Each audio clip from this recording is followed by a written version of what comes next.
We've got a 2001 Caddy that's got a 171 and 174, so bank 1 and 2 both lean, has a rough idle, very rough. It's a good old Northstar V-8.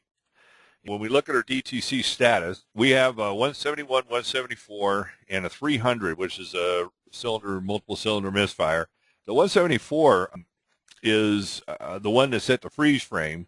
These other 3 codes are what's called failure records, and GM's got 5 of those that can set. So the one that's got the light lid is the 174. Also, it says here that the mill is requested for the 300. So the freeze frame is for the lean code.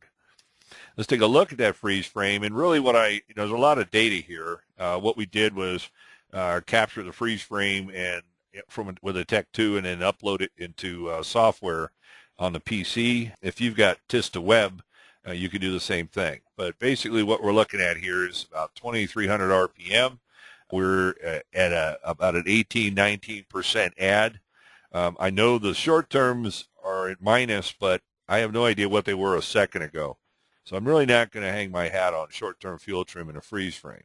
So we have a problem that will make the system lean on bank 2 at cruise RPM. So let's file that piece of information away.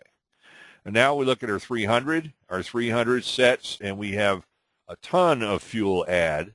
And note that we have an idle RPM.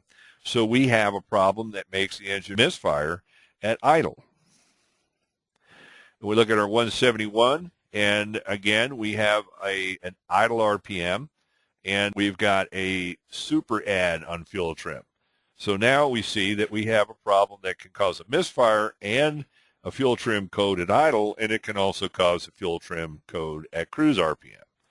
And finally, we look one more time at the 174, and we see it can also set at cruise with a significant amount of fuel add. So this is kind of what we know is we have a problem that affects this engine both at idle and at cruise RPM. So that's an important piece of information we can file away.